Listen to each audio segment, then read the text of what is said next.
क्योंकि तूने विकार की होली को फूंक दिया फागण में। होली जो होली सो होली, अब चेत जा। तो चेत का मतलब होता है चेतना। भाई तेरे को मनुष्य शरीर मिला है और 184 योनियों में सबसे श्रेष्ठ योनि है, तो तेरा क्या कर्तव्य है? तू तेरा भी कल्याण कर और सारी दुनिया का भी कल्याण कर।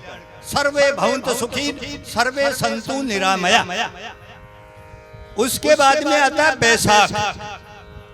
संक्षेप में बताऊंगा। बैसाख आता है, बैसाख इस संसार में तेरी कोई शाख नहीं है।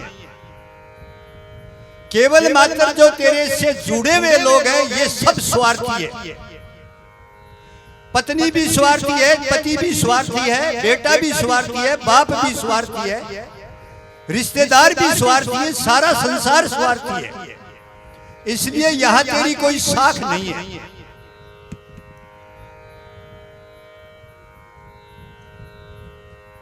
आप बटाउओं का अभिनंदन करो भाई। बैसाख के बाद में आता है ज्येष्ठ। ज्येष्ठ का मतलब होता है बड़ा। जेठ महीना भी बड़ा होता है और महत्व भी बड़ा होता है। तो कहने का तात्पर्य है कि तू इस बड़े कोई संकल्प ले।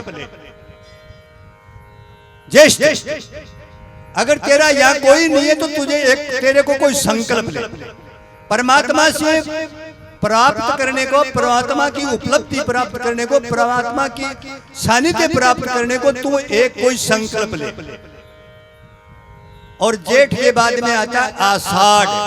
जब कोई बड़ा संकल्प ले लिया जाता है, जैसे इन बच्चों ने संकल्प लिया, इतना अच्छा काम किया कि जितनी इनकी बड़ाई की जाए इतनी थोड़ी है। तो तू कोई संकल्प ले बड़ा, तो बड़ा संकल्प लेने से A+8 यानी आसबंदी। आसबंदी। और 60 के बाद में जब संकल्प ले लिया आसबंदी, तो महीना आता है सावन। सावन का मतलब होता है समर्पण। और समर्पण किसके? परमात्मा के। महीना बहुत बड़ा है। लोग कहते हैं कि बसंत ऋतु बड़ी है, मैं कहता हूं ये मधुमास बड़ा है। इसके अंदर प्रकृति सारी की सारी यौवन से लदापत हो जाती है। प्रकृति के ऊपर यौवन आ जाता है, हर जीव के अंदर मस्ती आती है। तो सावन भगवान शंकर का देखो, भगवान शिव अगर छोटी सी हटा दी जाए तो सब रह जाता है। अगर जिसके हृदय से भगवान शिव हट गए तो वो सब हो गया, मतलब डेड बॉडी। अगर भगवान शिव नहीं है, आत्मा के अंदर शिव नहीं है, मन में शिव नहीं है, बुद्धि में शिव नहीं है, अंतकरणों में शिव नहीं है, तो वो डेड बॉडी है। 12 महीने के तो मैं नहीं बताऊंगा, लेकिन अब सावन तक बता दिया। सावन का मतलब होता है समर्पण। देखो एक छोटी सी बात, हमारे राजस्थान के अंदर तो इसका बड़ा बहुत महत्व है।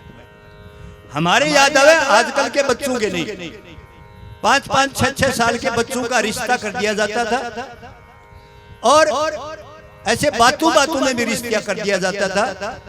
लेकिन जब बच्ची 12-13 साल की हो जाती थी तो सावन में उसका ससुराल वाले सिंधारा गालने के लिए आते थे।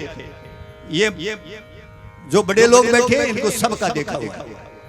और जिस दिन सिंधारा गाल दिया वो बच्ची उस परिवार के प्रति समर्पित हो जाती है।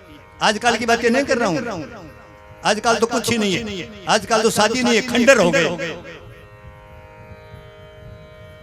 तो वो समर्पित हो जाती थी। वो कहती थी देख ये मेरी नाक कान की बाड़ी मेरे ससुरे गाली है, आ देख मेरे नाक की अनोज भी मेरे ससुरो ले, आ देख मेरी साड़ी मेरे ससुरो ले।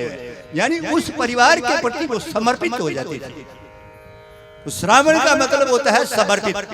और अब समय थोड़ा है, भजनों का आनंद लो और बोलो हर हर हर महादेव।